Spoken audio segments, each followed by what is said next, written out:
হে তরুণ যুবকেরা, এই যে সামনে বড়দিন আসছে, বড়দিনে মুসলমানের ছেলেরা পিকনিক করতে যায়, আছে না না? দেখবেন বক্স ভাড়া করবে, 50-100টা ছেলে জোগাড় করে চাঁদা দিয়ে গাড়ি ভাড়া করবে, বক্স ভাড়া করবে, ডিজে লাগিয়ে দেবে, ফিস্ট করতে যাবে, ঠিকঠাক ঠিকঠাক ঠিকঠাক ঠিকঠাক। মুসলমানের ছেলে গান বাজিয়ে তারা ময়দানে গিয়ে, কোথাও জঙ্গলে গিয়ে ফিস্ট করে, নাচানাচি করে তারা বড়দিন পালন করছে। আরে বড়দিনটা কি নাচানাচি করার জিনিস? ওটা খ্রিস্টানদের বিশ্বাস। তারা বিশ্বাস করে যিশু খ্রিস্ট ভাই আমার তার জন্ম হয়েছিল, তার জন্মকে কেন্দ্র করে তারা বড়দিন করে। হে তরুণ যুবকেরা, তারা বলে যিশু, আমরা বলি ঈসা, আমরা বলি মুসা, তারা বলে মোজেস, আমরা বলি মারিয়াম, তারা বলে মেরি, আমরা বলি আদম, তারা বলে অ্যাডাম, আমরা বলি মা হাওয়া, তারা বলে ঈভ, আমরা বলি দাউদ, তারা বলে ডেভিড, আমরা বলি সুলাইমান, তারা বলে সুলেমান, আমরা বলি ইব্রাহিম, তারা বলে আব্রাহাম। তারা বলে এই বড়দিনে এটা হচ্ছে প্রভু যিশুকে কেন্দ্র করে তাদের বড়দিন, তার জন্মকে কেন্দ্র করে। তারা বলে একটা গোয়াল ঘরে যিশুর জন্ম হয়েছে, গোয়াল ঘরে। বুঝতে পারছেন ভাইরা আমার? তাদের কিছু বক্তব্যের সঙ্গে আমাদের কিছু বক্তব্য মিলে যায়, কিন্তু কোরআন মাজিদ পৃথিবীতে এমন একটা ধর্মগ্রন্থ যে গ্রন্থটা কখনো বিকৃত হয়নি। পৃথিবীর এমন কোন গ্রন্থ পাবেন না যে গ্রন্থ শত শত বছর ধরে অক্ষত অবস্থায় আছে, বিকৃত ছাড়া আছে, হাজার হাজার বছর ধরে বিকৃত ছাড়া আছে, এমন একটা গ্রন্থ পাবেন না এক্সেপ্ট কোরআন মাজিদ। কারণ পৃথিবীর কোন গ্রন্থ মুখস্থ করার সিস্টেম না, একটা কেবলমাত্র গ্রন্থ মুখস্থ করার সিস্টেম আছে, সেই গ্রন্থটার নাম হলো আর কিছু নয়, গ্রন্থটা হলো আল কোরআন। সেই কোরআন মাজিদকে পড়ে আমরা জানতে পারি ঈসা নবীকে আমার আল্লাহ চৌথা আসমানে তুলে নিয়েছেন। আর যে বেশি ঈসা নবীকে মেরে ফেলার ষড়যন্ত্র করেছিল, তাকে আল্লাহ ঈসা নবীর চেহারাটা দান করে দিয়েছিলেন। মানুষজন তাকে ঈসা নবী মনে করে তাকে হত্যা করেছিল। আসলে আল্লাহ কোরআনে বলছেন ঈসা নবী মারেনি, ঈসা নবী মরেননি, ঈসা নবীকে কেউ মারতে পারেননি, তাকে সুলিতেও চড়ানো হয়নি, তাকে হত্যাও করা হয়নি। ঈসা নবীকে আমি আল্লাহ চৌথা আসমানে তুলে নিয়েছি। জোরে হবে না ভাইরা আমার, তরুণ যুবকেরা?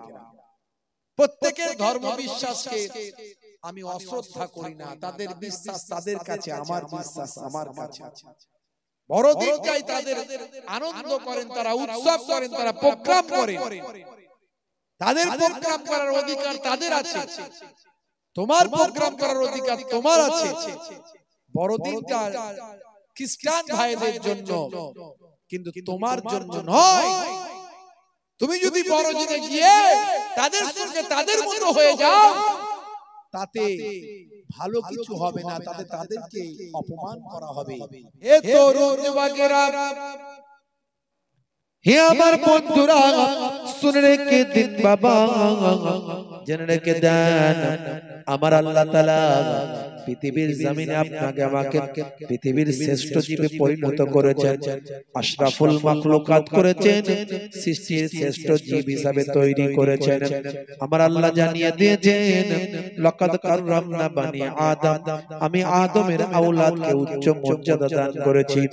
শুধু তাই নয়, হে তরুণ যুবকেরা, আমার আল্লাহ তাআলা কোরআন মাজিদে সোনার জবানে জানিয়ে দেন, আমার আল্লাহ তাআলা বলছেন লাকাদ খালাকনাল ইনসানা ফি আহসানি তাকবীম, আমি মানুষকে সর্বাপেক্ষা পৃথিবীর জমিনে সুন্দর করে সৃষ্টি করেছি।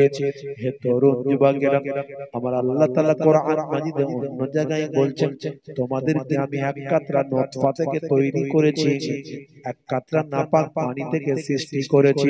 ভাইরা আমার, মাতৃগর্ভে শুক্রাণু আর ডিম্বাণু, এক কাতরা নাপাক পানি, সেই পানি একসঙ্গে মিলিত হয়ে আমি আল্লাহ সেখান থেকে ভাই আমার তরুণ যুবকেরা আমার আল্লাহ বললেন সুম্মা কানা আলাকাতান ফাখালাকা ফাসাওয়া, আমি আল্লাহ এক কাতরা নাপাক পানিটাকে জমাট বাঁধা রক্তে পরিণত করেছি।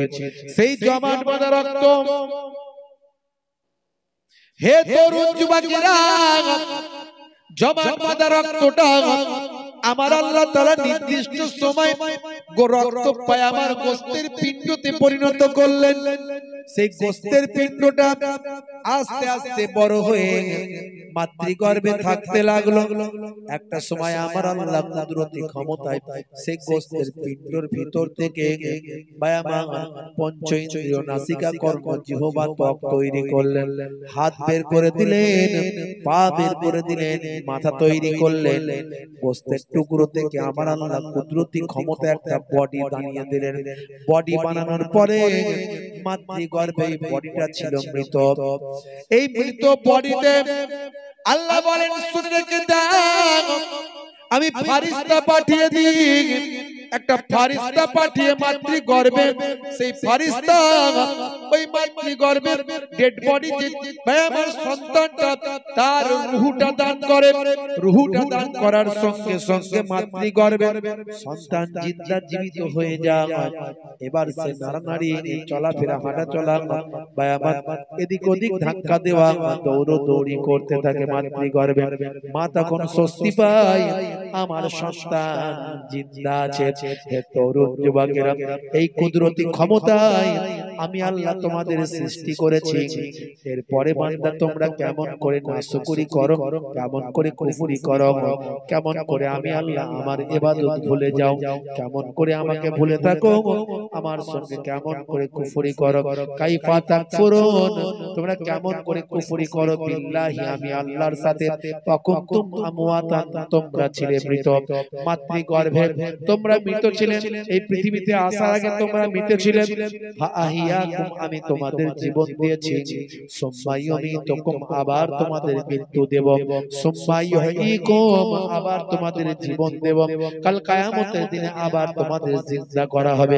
সুম্মা ইলাইহি তুরজাউন, তোমাদেরকে আমি আল্লাহ আমার কাছে ফিরতে হবে। এ তরুণ যুবকেরা, হে আমার মুরব্বিয়ারা, শুনে রেখে দিন বাবা, জেনে রেখে দেন সাচ্চা মুসলমান কাকে বলে।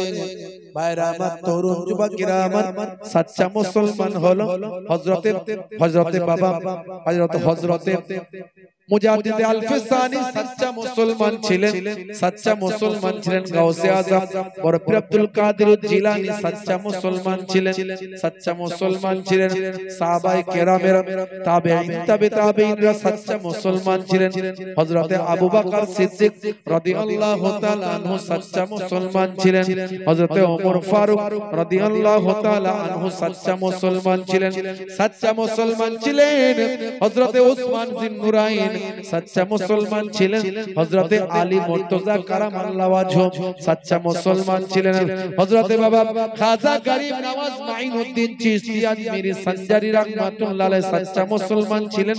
হযরতে খাজা বাকিবুল্লাহ মুআলি কালান্দার সানাউল্লাহ পানিপতি সাচ্চা মুসলমান ছিলেন। সাচ্চা মুসলমান ছিলেন পীর আবু বকর সিদ্দিক রাহমাতুল্লাহ আলাইহি, সাচ্চা মুসলমান ছিলেন। পাঁচ হুজুর কেবলা সাচ্চা মুসলমান ছিলেন। পিন্নাগরি হুজুর কেবলা সাচ্চা মুসলমান ছিলেন। সাচ্চা মুসলমান ছিলেন বসিরহাট আল্লামা হুজুর সাচ্চা মুসলমান ছিলেন। আল্লাহর ওলি বান্দারা সাচ্চা মুসলমান ছিলেন।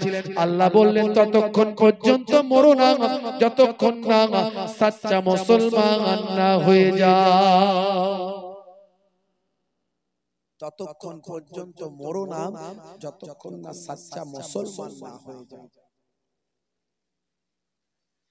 হে তরুণ যুবকেরা, হে আমার বন্ধুরা, শুনে রেখে দিন বাবা, জেনে রেখে দেন হে মুসলমান, আপনি কেন সাচ্চা মুসলমান হবেন না? কারণ আপনার কোরআন সত্য, আপনার নবীর হাদিস সত্য। আমি অনেক মেলানোর চেষ্টা করেছি। হে তরুণ যুবকেরা, অনেক মেলানোর চেষ্টা করেছি। কোরআন মাজিদ সত্য, হাদিস সত্য। ভাইরা আমার, তরুণ যুবকেরা আমার, 1450 বছর আগে আল্লাহর কোরআনে যা বলা হয়েছে, নবী পাকের হাদিসে যা বলা হয়েছে, আজকের যুগে সব বিজ্ঞান আর বাস্তবতায় প্রমাণিত হয়েছে। আমি এর আগে অনেক উদাহরণ দিয়েছি। ভাইরা আমার, তরুণ যুবকেরা আমার, মুরব্বিয়ানেরা আমার, শুনে রেখে দিন, জেনে রেখে দিন, 1450 বছর আগে আল্লাহর কোরআন কি বলেছে, নবীর হাদিস কি বলেছে, আজকের যুগের বিজ্ঞান আর বাস্তবতায় কি বলেছে। অনেক উদাহরণ দিয়েছি, বেশি উদাহরণ দেব না। ইন্টারনেটে গেলে পাবেন 20-25 হাজার বক্তব্য আমার আছে ইন্টারনেটে, একটার পর একটা সব বলেছি। আল্লাহর নবী, দয়ার নবী আমার, বসে পানি পান করতে বলেছেন। এর মধ্যে কি বিজ্ঞান আছে আমি বলেছি। বসে পেচ্ছাপ করার কথা বলেছেন, এর মধ্যে সায়েন্স আছে, বিজ্ঞান আছে। পেটটাকে 3টে ভাগে ভাগ করে খেতে বলেছেন, এর মধ্যে সায়েন্স আছে, বিজ্ঞান আছে। ডান দিকে কাত হয়ে ঘুমাবেন, পুরুষেরা পায়ের গিরার উপরে পোশাক পরবেন, পায়ের গিরার নিচে যেন পোশাকটা না যায়। হে তরুণ যুবকেরা, ওযুটা করবেন ঘন ঘন, নামাজটা ঠিকঠাক ভাবে পড়বেন। এই সবগুলোর মধ্যে সায়েন্স আছে, বিজ্ঞান আছে। হে তরুণ যুবকেরা, হে আমার মুরব্বিয়ানেরা, শুনে রেখে দিন, জেনে রেখে দিন, হে মুসলমান, কোনো কিছু যখন খাবেন বিসমিল্লাহ বলে শুরু করবেন, খাওয়া শুরু করবেন, আর খাওয়ার শেষে আলহামদুলিল্লাহ বলবেন। ভাইরা আমার, তরুণ যুবকেরা আমার, শুনে রেখে দিন, জেনে রেখে দিন বাবা, হে মুসলমান, একটুখানি লক্ষ্য করুন। হে তরুণ যুবকেরা, রাস্তা দিয়ে যখন যাবেন, পেরেক কাজ ভাঙা পাথর রাখা আছে, পড়ে আছে, সাইড করে দেবেন। যদি কোনো এতিম বাচ্চা আপনি পান, এতিম বাচ্চার মাথায় একটু হাতটা বুলিয়ে দেবেন। ভাইরা আমার, দয়ার নবী বলেছেন, এতিম বাচ্চাকে যদি খুশি করতে পারো ভালো, যদি না পারো তার মাথাতে একটু হাতটা বুলিয়ে দাও। তার মাথায় যতগুলো চুল আছে তোমার হাতে লাগবে, ততগুলো সওয়াব আমার আল্লাহ তোমার নামাজ আমলে দান করে দেবে। হে তরুণ যুবকেরা, এরকম অসংখ্য কথা আছে, সব কথাগুলো বিজ্ঞান সম্মত, বাস্তব সম্মত। কোন মুসলমানকে যদি দেখেন, আল্লাহর নবী বলেন, আসসালামু কাবলাল কালাম, কথা বলার আগে দাও তুমি সালাম। সালাম দেওয়া হলো সুন্নাত, জবাব দেওয়া হলো ওয়াজিব। সালাম দিলে কি উপকার? সালাম দিলে ঝগড়া মিটে যায়, সালাম দিলে বন্ধুত্ব তৈরি হয়, সালাম দিলে ভক্তি ভালোবাসা বেড়ে যায়, সালাম দিলে আত্মীয়তার মহব্বতের সম্পর্ক তৈরি হয়। শুধু তাই নয়, এগুলো সব বাস্তব সম্মত। আর আপনাদের মাঝখানে আর একটা তথ্য দিয়ে যায়, সালামের কত ব্যাপকতা আছে, আধুনিকতা আছে সালামের মধ্যে। হে তরুণ যুবকেরা, কি আছে একটু শুনে নেন, একটু জেনে নেন। ভাইরা আমার, আসসালামু আলাইকুম মানে কি? আসসালামু আলাইকুম মানে তোমার উপর আল্লাহর শান্তি বর্ষিত হোক। ইংরেজরা বলে, আমরা যেমন সালাম দিই, ওরা একে অপরকে দেখলে বলে গুড মর্নিং, শুভ সকাল, শুভ দুপুর, শুভ সন্ধ্যা, শুভ বিকাল, শুভ রাত্রি, গুড নাইট। আমার অমুসলিম ভাইরা, তারা বলেন নমস্কার, নমস্তে, তোমার কাছে নত হলাম। আর আমরা বলি আসসালামু আলাইকুম, তোমার উপর আল্লাহর শান্তি বর্ষিত হোক। হে তরুণ যুবকেরা, হে আমার বন্ধুরা, শুনে রেখে দিন বাবা জেনে রেখে দেন হে মুসলমান একটুখানি লক্ষ্য রাখুন বাবা এখন রাতের বেলা আমার মুসলিম ভাই তার সঙ্গে একজন ইংরেজ ভাইয়ের বন্ধুত্ব সম্পর্ক রাতের বেলা ফোন করেছে মুসলমান ভাইটিকে গুড মর্নিং কিন্তু মুসলিম ভাইটি রাতের বেলা 35 বার পাতলা পায়খানা 34 বার বমি হয়েছে এখন তার জন্য রাতটা গুড আছে না ব্যাড হয়েছে জোরে বলে আর গুড নাই ব্যাড হয়ে গেছে যখন ইংরেজ ভাই ফোন করে বলছে গুড নাইট তখন মুসলমান ভাই আমার বলছে ভাই গুড নাইট আর বলিস না আমার জন্য রাতটা ব্যাড নাইট হয়ে গেছে বলে কেন বলে 34 বার পাতলা পায়খানা 35 বার বমি হয়েছে এখন আস্তে আস্তে কোন রকমে হসপিটালের দিকে যাচ্ছি ইসলাম শিখিয়েছিল যখনই কথা বলবে আসসালামু আলাইকুম বলো তোমার উপর আল্লাহর শান্তি বর্ষিত হোক সেটা শরীর অসুস্থ থাকলেও বলো শান্তি বর্ষিত হোক শরীর সুস্থ থাকলেও বলো শান্তি বর্ষিত হোক যে কোনো অবস্থায় বলবে শান্তি বর্ষিত হোক এটা তোমার জন্য বাস্তবসম্মত এবং বাস্তবের সঙ্গে সামঞ্জস্যপূর্ণ হবে শুধু তাই নয় সালাম দেওয়া হচ্ছে দোয়া করা আর যিনি সালামের জবাব দিলেন তিনি বঞ্চিত হবেন না তিনিও দোয়া করলেন ওয়া আলাইকুম আসসালাম তোমার উপরেও আল্লাহর শান্তি বর্ষিত হোক হে তরুণ যুবকেরা 1450 বছর আগে ইসলামের নির্দেশগুলো আজকে প্রাসঙ্গিক বিজ্ঞানসম্মত বাস্তবসম্মত কত উদাহরণ দেব অনেক উদাহরণ দিয়েছি আর একটা উদাহরণ আপনাদের মাঝখানে দিয়ে যায় হে তরুণ যুবকেরা একটু খেয়াল করো ভাইরা আমার জওয়ান যুবকেরা সূরার নাম হলো সূরা নাবা সূরাটার নাম হলো সূরা নাবা কোরআন মাজিদ আপনি খুলবেন আপনি পাবেন এখানে কি বলা হয়েছে বাবা হে তরুণ যুবকেরা আমার আল্লাহ এই সূরার মধ্যে কি বলছেন আপনি 8 নাম্বার আয়াত থেকে যদি আপনি দেখেন আপনি পেয়ে যাবেন আমার আল্লাহ বলছেন ওয়া খালাকনাকুম আজওয়াজা ওয়া জাআলনা নাওমাকুম সুবাতা ওয়া জাআলনাল লাইলা লিবাসা وجعلنا النهار معاشا সূরা নাবার 10 নম্বর আয়াতে আল্লাহ বলছেন ওয়াজআলনাল লাইলা লিবাসা আমি আল্লাহ তোমাদের জন্য রাতকে পোশাক বানালাম রাতটাকে তোমাদের জন্য পোশাক বানিয়ে দিয়েছি ভাইরা আমার তার মানে পোশাকের কাজ কি পোশাক কি করে শরীরের সঙ্গে জড়িয়ে থাকে শরীরের সঙ্গে আবদ্ধ থাকে শরীরের সঙ্গে লেপ্টে থাকে তার মানে রাতটাকে তোমাদের জন্য পোশাক মানে রাতটাকে তোমাদের সঙ্গে নিজেদের সঙ্গে জড়িয়ে রাখো হে তরুণ যুবকেরা আল্লাহর কোরআন বলল রাতটাকে তোমাদের জন্য পোশাক বানিয়ে নাও মানে রাতের বেলা অন্ধকারের মধ্যে নিজেকে অন্ধকারের সঙ্গে লেপ্টে নাও জড়িয়ে নাও এটাকে আমার আল্লাহ আমার আপনার নবী আরো খোলাসা করে সুন্দর করে পরিষ্কার করে দয়ার নবী আমার জানিয়ে দিয়েছেন আন জাবের এটা বুখারী শরীফের হাদিস সহিহুল বুখারী 5624 নম্বর হাদিস আন জাবের আন্না রাসূলুল্লাহ সাল্লাল্লাহু আলাইহি ওয়াসাল্লাম قال اطفئوا المصابيح اذا رقدتم হে তরুণ যুবকেরা হযরত জাবের রাদিয়াল্লাহু তাআলা আনহু থেকে হাদিসটা এসেছে আল্লাহর নবী বলেন যখন তোমরা ঘুমাতে যাবে তখন তোমরা আলোটা লাইটটা বন্ধ করে দেবে জোরে হবে না তার মানে কি হলো অন্ধকারের ভিতরে থাকবে অন্ধকারের ভিতরে তোমরা থাকবে হে তরুণ যুবকেরা এবার চলে আসুন বিজ্ঞানের সায়েন্সে স্বাস্থ্য বিশেষজ্ঞরা কি বলছে?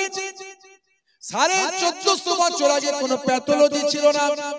1450 বছর আগে কোন ভাই আমার নাসা ছিল না, ইসরো ছিল না। 1450 বছর আগে কোন গবেষণা কেন্দ্র ছিল না। 1450 বছর আগে কোন ল্যাবরেটরি ছিল না। 1450 বছর আগে আল্লাহর কোরআন বলল, অন্ধকারের মধ্যে তুমি অন্ধকারের মধ্যে থাকবে, রাতটাকে তোমাদের জন্য পোশাক বানানো হয়েছে। 1450 বছর আগে আল্লাহর নবী বললেন, যখন তুমি ঘুমাবে অন্ধকার করে দিয়ে ঘুমাবে। তোমাদেরকে তো আমার কাছে আসতে হবে,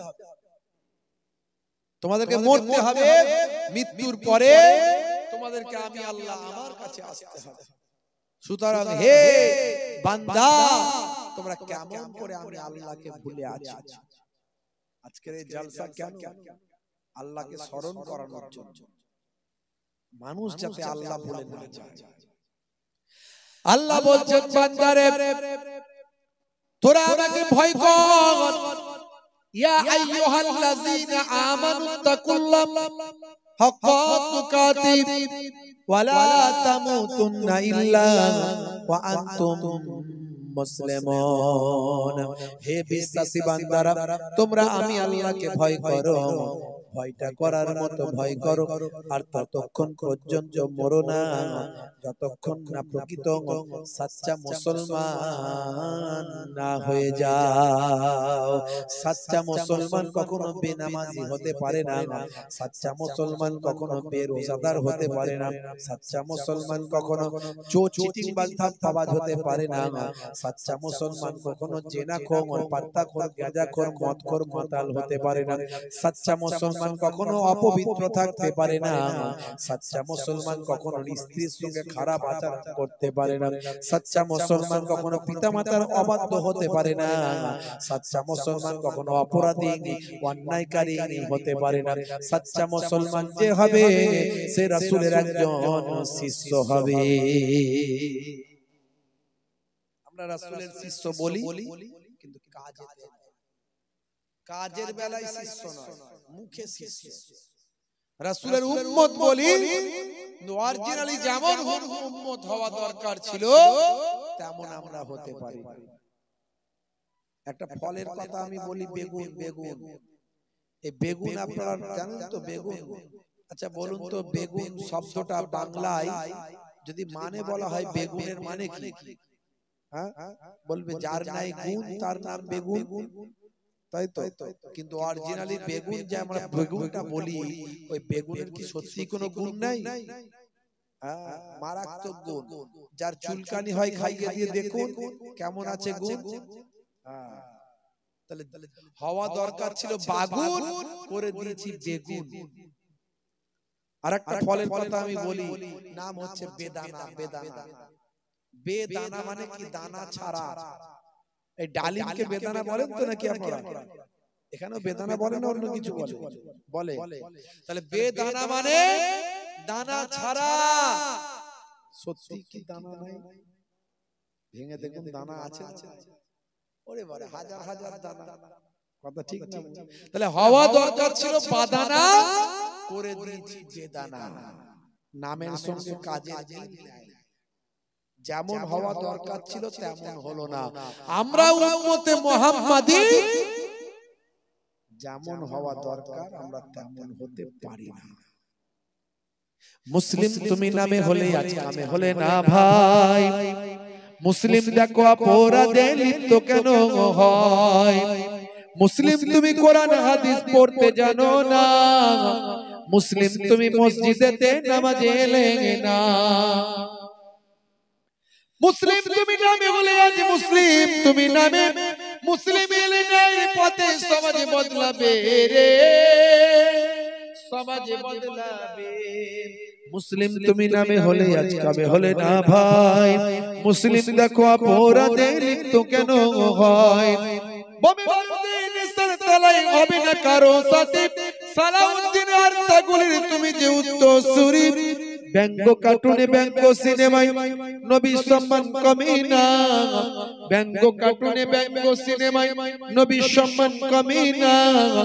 গুগল সার্চে সেরা মনীষী খুঁজে দেখো না। গুগলটাই গিয়ে সার্চ করো। গুগল আপনার আমার বাপ 14 পুরুষের লেখা নয়। গুগল আপনার আমার বাপ 14 পুরুষের লেখা নয়, তৈরি করা নয়। পাশ্চাত্যের তৈরি করা একটা অ্যাপ, পাশ্চাত্যের তৈরি করা একটা অ্যাপ। সেই গুগলে গিয়ে একবার লিখুন, who is the greatest person in the world, who is the greatest person in the world. Google আপনাকে অ্যানসার দেবে, greatest person in the world of prophet মুহাম্মদুর রাসূলুল্লাহ।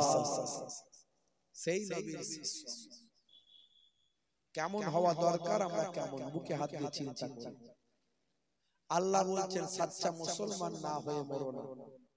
সাচ্চা মুসলমান কাকে বলে? হে মুসলমানের ছেলেরা, যুবকেরা অন্ধকারে থাকতে পারে না, বলে হুজুর জিন ভূতের ভয় লাগে, যদি ধরে। কথা ঠিক না বল? আর ধরবে না তো কি, পেচ্ছাপ করে পানি নেয় না, নামাজ পড়ে না, রাত দিন সিনেমা গান বাজনা নিয়ে মেতে আছে, তো জিন ধরবে না তো কি ধরবে? রাতের বেলা লাইট বন্ধ করে ঘুমাতে পারে না, আছে না নাই? আজকালকার পোলা দেখো সঠিক পথে চলে না, পিতামাতা গুরুজনের কথা তারা শোনে না। চুলগুলো ছোট ছোট, প্যান্ট শার্ট আটো সাটো, সুজোরা পায়ে দিয়ে, পেছনে ব্যাগ নিয়ে, লাল লাল জুতো পায়ে, দুই চোখ মেলে খোঁজে বেদের মেয়ে জোসনা, গায়ে হাতে ট্যাটু আঁকা, হেঁটে চলে আঁকা বাঁকা। কাছে গেলে দেখা যায় সুস্থ ছেলে না, কাছে গেলে দেখা যায় সুস্থ ছেলে না, তিরঙ্গার দুর্গন্ধে টেকা যায় না, তিরঙ্গার দুর্গন্ধে টেকা যায় না। আজকালকার পোলা দেখো সঠিক পথে চলে না, পিতামাতা গুরুজনের কথা তারা শোনে না। ভালো চলছে ধান্দা, খাচ্ছে রজনীগন্ধা, কারবারে অশান্তি, চালাচ্ছে ওরা শান্তি, মন করবে কমল, খাচ্ছে ওরা বিমল। আছে না নাই? যেখানটা বসবে সেখানটা চষে দিয়ে বেরিয়ে যাবে, মানে 12 বছর আর ঘাস জন্মাবে না। মাঝে মাঝে ছেলেগুলো দাঁত জিভ ঠোঁট দেখলে চেনা যায় না, বুঝতে পারছো? মারাত্মক ভয়ঙ্কর ব্যাপার। তিরঙ্গা গুটকা খেয়ে খেয়ে এমন অবস্থা হয়েছে, এই দিকের লাগামগুলো এমন অবস্থা, দুদিকের মুখের সাইড গুলো মানে বড় করে হাঁ করলে এই দিকগুলো কেটে গিয়ে রক্ত বেরিয়ে যাবে, বুঝতে পারছেন? ছোট ছোট করে ভাত খায়, অল্প অল্প করে ভাত নিয়ে খায়, বড় করে হাঁ করতে পারে না। আর হুজুর যদি তাকবীর দেয়, আল্লাহু আকবার আস্তে করে বলে, বুঝতে পারছেন? ভয়ঙ্কর ব্যাপার। ওখানে যদি কেউ তিরঙ্গা গুটকা খায়, আমার কাছে গন্ধ আসে, সহ্য হয় না। 1450 বছর আগে আল্লাহর নবী বলছেন কুল্লু মুসকিরিন হারাম, প্রত্যেক নেশা হলো হারাম, নেশা থেকে বাঁচো। মুসলমানের ছেলে মিলাদুন নবীতে যায়, ঈদের দিনে ফাঁস কাতারে দাঁড়ায়, হুজুর বলেছে 1 মাস রোজা রেখেছি, অসুবিধা নাই। ঈদের দিনে সেবুই লাচ্চা খায়, আত্মীয় স্বজনের বাড়িতে ঘুরে ঘুরে সবরের সঙ্গে দেখা করে মুসাফা সালাম দোয়াটা নেয়। আর রাত্রে 9টা বাজলে আবার 3-4 বন্ধু মিলে পালসার গাড়ি নিয়ে মগরা বাজারে গিয়ে শপের সামনে হাতটা গলিয়ে দিয়ে বলে, কাকা একটা লাল পানির বোতল চাই। আছে না নাই? বাঁশবাগানের ধারে, পুকুরের পারে, নদীর ধারে চানাচুর ভাজা দিয়ে, মুরগির কষা দিয়ে যখন চালায়, তখন আবার বলে, জানিস না হুজুররা বলে কিছু খেলে বিসমিল্লাহ বলতে হয়। খাচ্ছে মদ, বলছে বিসমিল্লাহ বলে খা। বিরাট ওয়াজ বুঝেছে, বিরাট ওয়াজ বুঝেছে।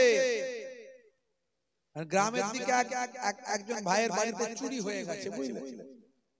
এক গ্রামে, প্রত্যন্ত গ্রামের এক ভাইয়ের বাড়িতে চুরি হয়েছে। গ্রামের মানুষ সাদাসিধে মানুষ, সহজ সরল লোক, থানায় ফোন করেছে, হ্যালো। এখন থানার অফিসার বলেছে, হোয়াট? মানে কি হয়েছে, কি কি যখন হোয়াট বলেছে ইংরেজিতে, তখন এদিক থেকে লোকটা ঘাবড়ে গেছে, ঘাবড়ে গিয়ে বলছে বাবা ইংরেজি চালাচ্ছে, বাবা ইংরেজি চালাচ্ছে, তা আমাকে ইংরেজি বলতে হবে। ভাবনা চিন্তা করে করে বলছে তাহলে ইংরেজিতে বলি, বলে ইংরেজি শুরু করেছে। বলছে কাটিং দা বাঁশের বেড়া, ওপেন দা ডোর, সব লইয়া গেছে চোর। ইংরেজি দিয়েছে, মারাত্মক ইংরেজি, ভয়ঙ্কর। তখন ওদিক থেকে অফিসার বলছে হোয়াট ইজ দা বাঁশের বেড়া।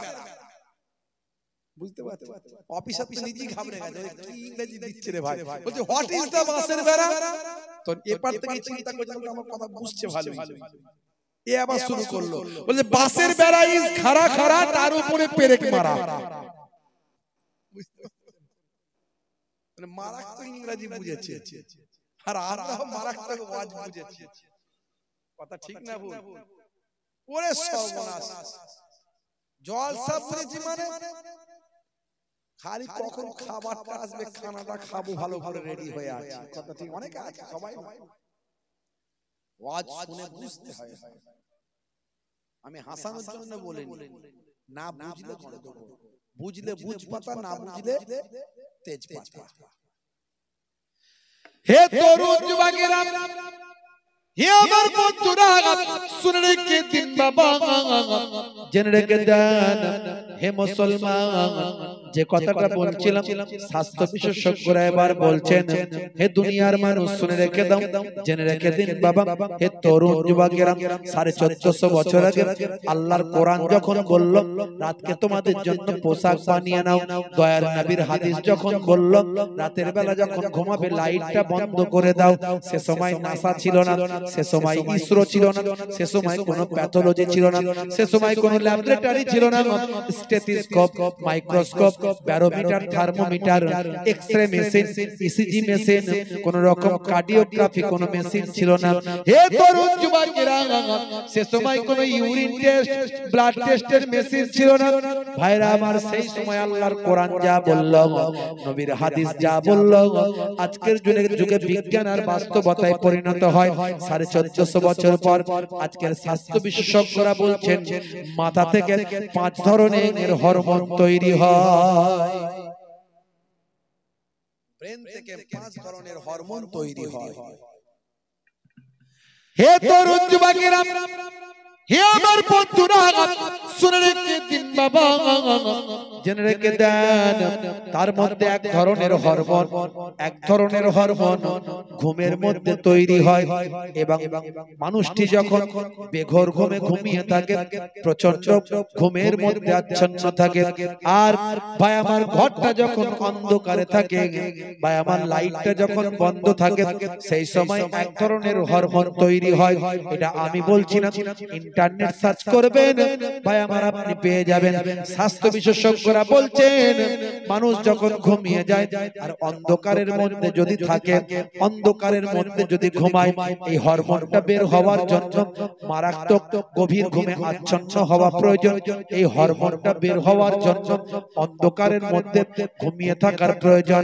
ভাইরা আমার, তরুণ যুবকেরা, যখন ব্যক্তিটি ঘুমের মধ্যে গভীর ঘুমে আচ্ছন্ন থাকে, অন্তত ঘুমের 2 ঘন্টা পর এমন সময় চোখ যদি ব্রেনকে বলে, হে ব্রেন, অন্ধকারের মধ্যে আমি আছি, এবার তোমার হরমোনটা বের করো, তখন মাথার পেছন সাইড থেকে ওই মারাত্মক হরমোনটা বের হয়, যে হরমোনটার নাম হলো মেলাটোনিন হরমোন।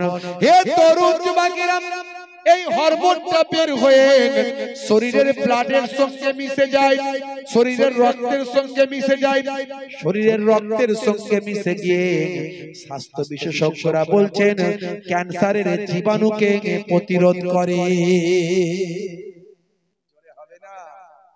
ক্যান্সারের মতো একটা মারাত্মক রোগ থেকে এই হরমোনটা আমাদের বাঁচতে সাহায্য করে। জোরে বলুন সুবহানাল্লাহ। আর এই হরমোনটা তৈরি হওয়ার জন্য অন্ধকার ঘরে ঘুমানো চাই। আর আজকে 1450 বছর আগে যেটা আল্লাহর নবী, আল্লাহর কোরআন বলেছে, সেটা আজকের যুগে বিজ্ঞান আর বাস্তবতায় প্রমাণিত হয়। জোরে হবে না? মুসলমান, এই কথার দ্বারা আপনাকে আমি কি বোঝাতে চাইছি? এটাই বোঝাতে চাইছি যে কোরআন সত্য। একটা উদাহরণ দিয়ে বোঝালাম, আরো কয়েকটা বলেছি, বেশি বলতে চাইছি না। কোরআন সত্য, রাসূলের হাদিস সত্য, তার প্রমাণ অসংখ্য আছে। তাহলে এর পরেও আপনি নামাজ কেন পড়ছেন না? এর পরেও রাসূলের সুন্নাত কেন আপনার মধ্যে নাই? হে তরুণ যুবকেরা, হে আমার বন্ধুরা, মুসলমানের ছেলে শাহরুখ খানের ভক্ত, সলমান খানের ভক্ত, বিরাট কোহলির ভক্ত, হে তরুণ যুবকেরা, হে আমার মুরব্বিয়ানেরা, ভক্ত আপনি আজকে রাসূলের হয়ে যান, দয়ার নবীর ভক্ত হয়ে যান। পৃথিবী বিখ্যাত বিখ্যাত ব্যক্তিরা আমার আপনার নবীর ভক্ত হয়েছে। কেসিয়াস কেলে থেকে টাইসন গ্যারি মিলার থেকে জেনিফার, মাইকেল জ্যাকসন থেকে ইনিমা দিমাত্রিয়াঙ্গ, পৃথিবীর বিখ্যাত বিখ্যাত ব্যক্তিগুলো আজকে দয়ার নবীর ভক্ত হয়েছে, আমার আপনার নবীর শিষ্য হয়েছে। হে তরুণ যুবকেরা, শুনে রেখে দিন, জেনে রেখে দিন, মুসলমান আজকে নায়ক গায়কের ভক্ত হয়ে সেই কৃষ্টি কালচার আমরা মেনে চলি বাবা। হে তরুণ যুবকেরা, এই তুমি বড়দিনের কিছু বোঝো না, তুমি তাদের সেই ধর্ম চেতনা ভাবনা তোমার মধ্যে নাই, তুমি বড়দিন পালন করতে যাচ্ছ, তার মানে তুমি তাদের ধর্মকে অপমান করছো, এটা তোমার জন্য চলবে নিষেধ। হে তরুণ যুবকেরা, হে আমার বন্ধুরা, শুনে রেখে দিন বাবা, জেনে রেখে দেন, হে মুসলমান, আল্লাহর যারা নেক বান্দা হয়ে গেছেন, পৃথিবী বিখ্যাত ব্যক্তি হয়েছেন, তারা প্রকৃত ইসলামটাকে মেনেছেন, তারা প্রকৃত দয়ার নবীর সুন্নাত তরিকাটা মেনে চলেছেন। টাইসনের কথা আমি বলি, জেনিফারের কথা আমি বলি, মাইকেল জ্যাকসনের কথা আমি বলি, গ্যারি মিলারের কথা আমি বলি। হে তরুণ যুবকেরা, আমার কিছুদিন আগে কাবা শরীফ তওয়াফ করছিল একজন ব্যক্তি, তার সারা শরীরটাই ট্যাটু করা, ট্যাটু বোঝেন, সারা শরীরে ট্যাটু করা, তার ইন্টারনেটে ভাইরাল হয়েছে, ছবিটা দেখবেন, আমাকে অনেকে পাঠিয়েছে। হে তরুণ যুবকেরা, লোকে বলছে মানুষটার সারা শরীরটাই ট্যাটু, মুখে ট্যাটু, গায়ে ট্যাটু, হাতে ট্যাটু, অথচ সে কাবা শরীফ তওয়াফ করছে, সে ভাই আমার ইহরাম পরে কাবা শরীফ তওয়াফ করছে, হজ করছে, এরকম ট্যাটু পরে ট্যাটু অবস্থায় কি হজ করা চলবে?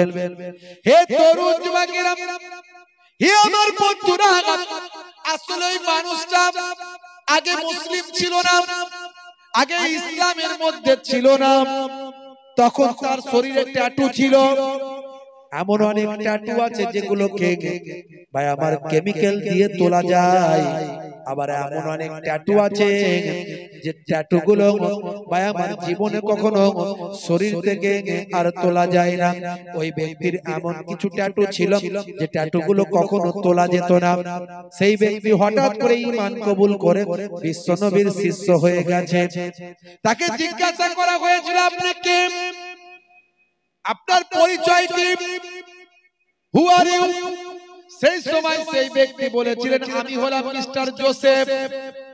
পরবর্তীকালে জানতে পারা গেল এই জোসেফ আর অন্য কেউ নন, ইনি হলেন মার্কিন বিখ্যাত ব্লগার, সারা পৃথিবীর মানুষ তাকে চেনে।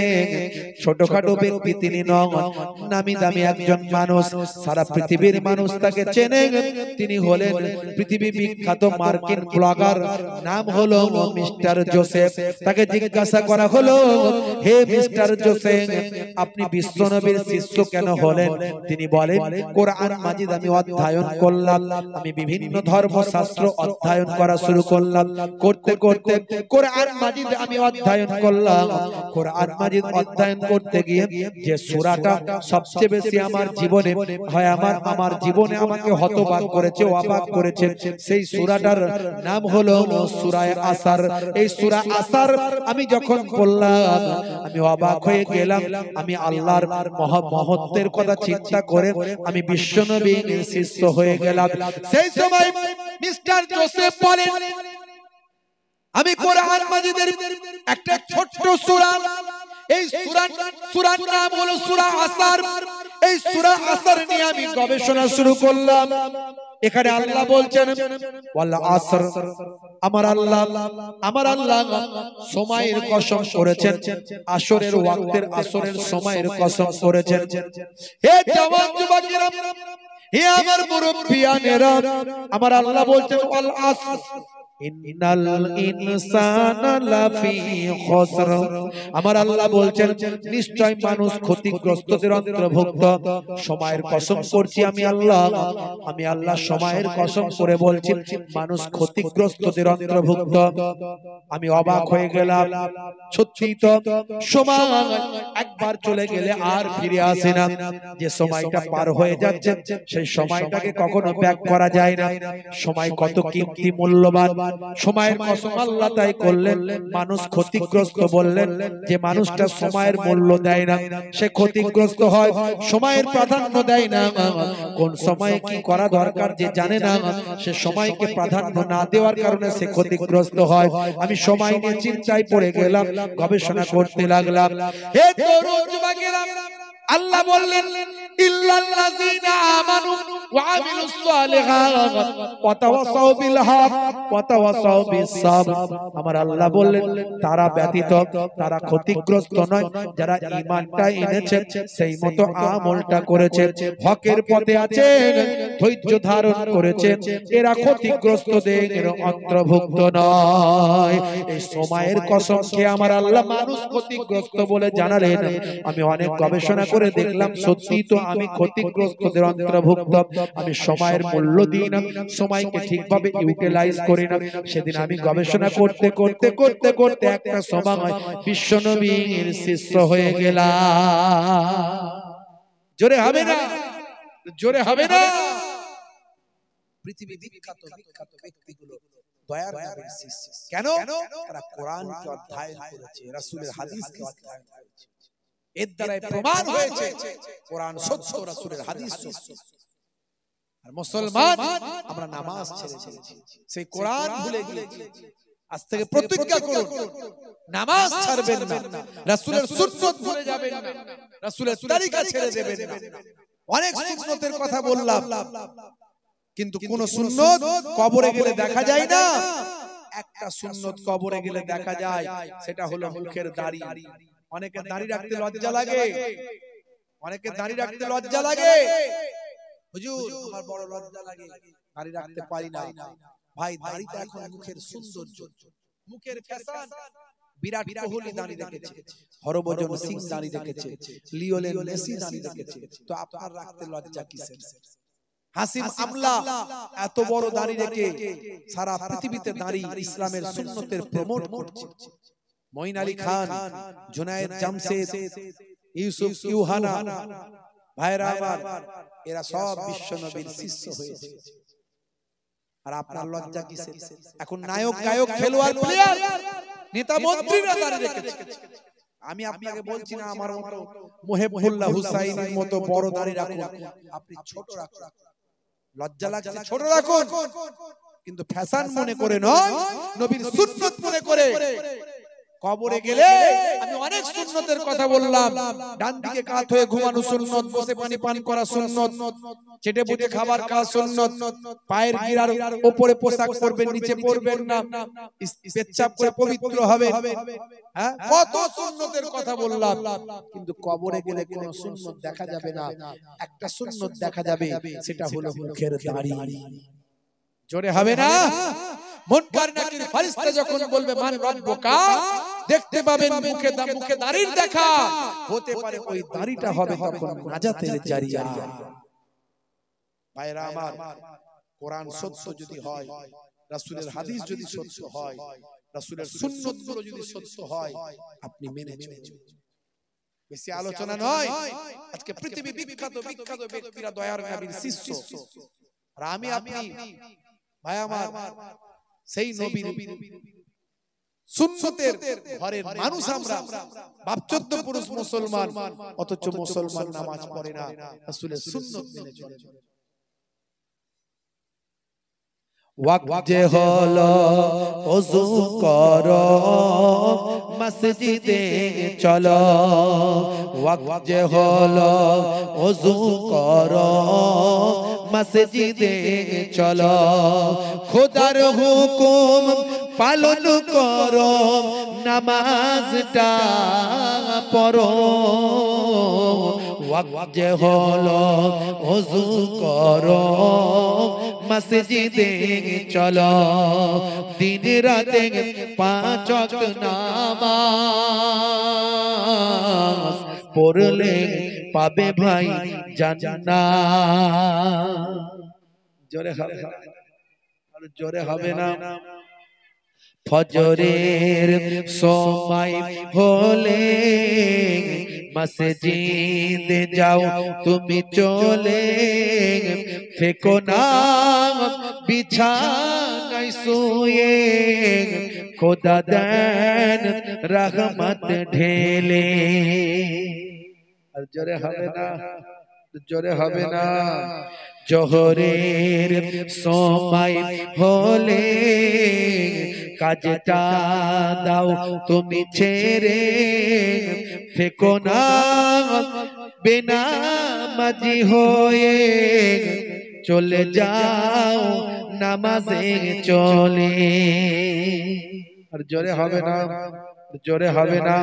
মাগরিবের ওয়াক্তটা সিলে মসজিদে যাও তুমি চলে, কবরের আযাব থেকে মুক্তি প্রভু দেবে।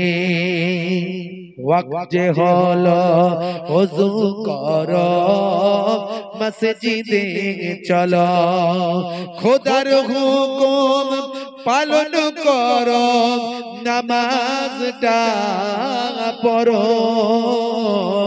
ওয়াক্ত যে হলো ওযু করো মসজিদে চলো, দিন রাতে 5 ওয়াক্ত নামাজ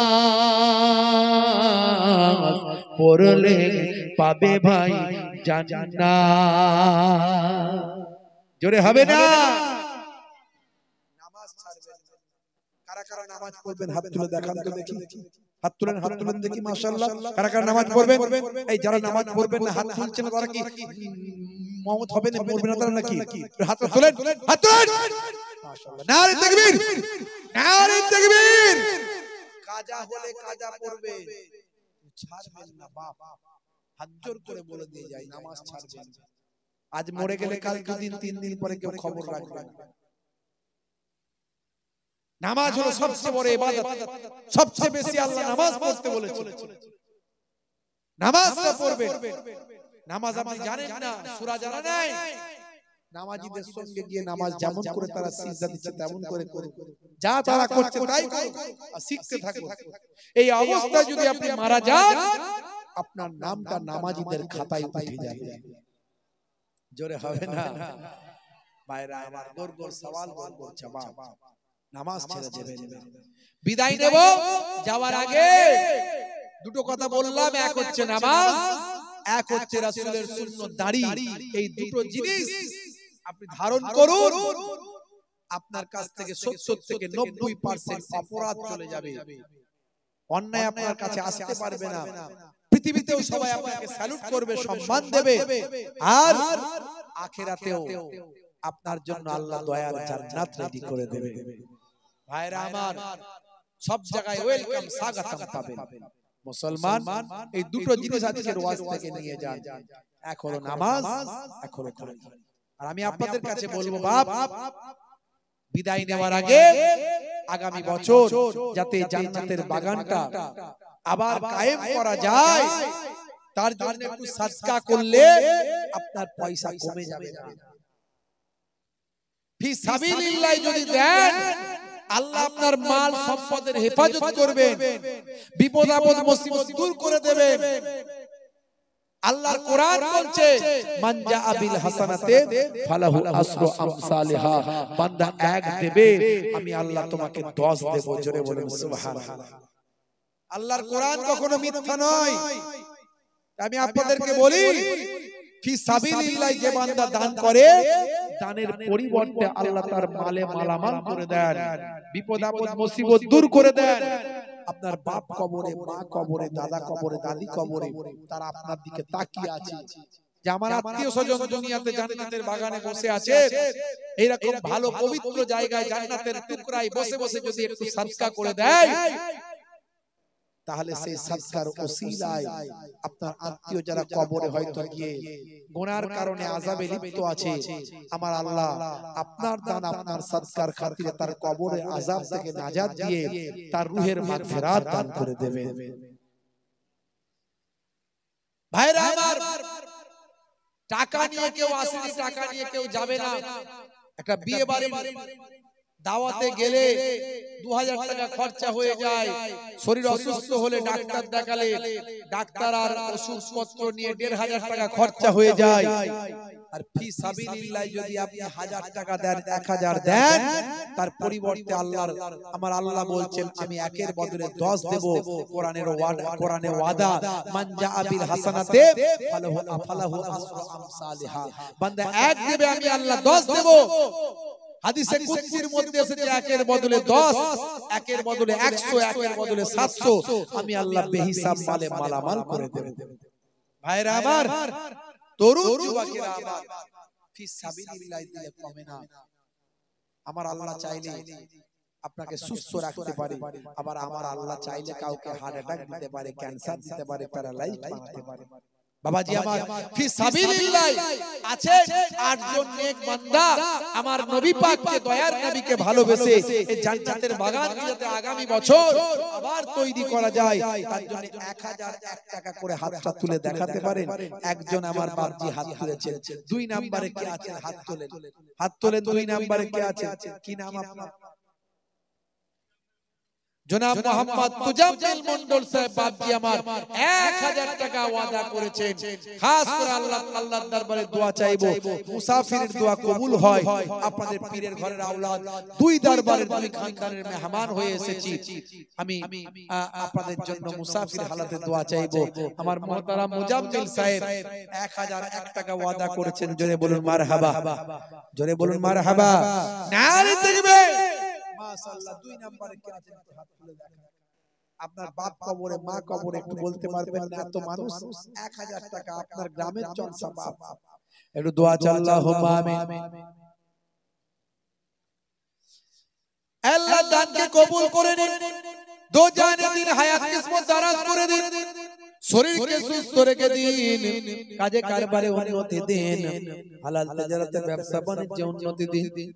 তোমার এক বান্দা 1001 টাকা দান করলো, বিশ্বাস করেছে, বাকিরা দেব কি দেব না চিন্তা করছেন।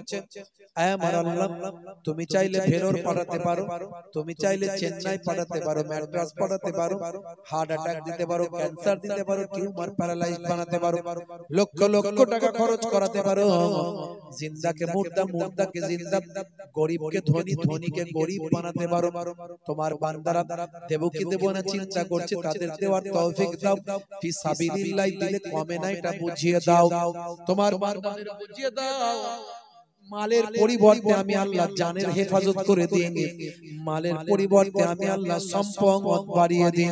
তোমার কোরআন মিথ্যা নয়, একের काहे सारे निज़ाम हस्ती बोलो किसका है, खालिक मालिक अल्लाह है, बस अल्लाह है, खालिक मालिक अल्लाह है, बस अल्लाह है। अल्लाह अल्लाह अल्लाह अल्लाह अल्लाह अल्लाह अल्लाह अल्लाह अल्लाह अल्लाह अल्लाह अल्लाह अल्लाह अल्लाह अल्लाह अल्लाह अल्लाह अल्लाह।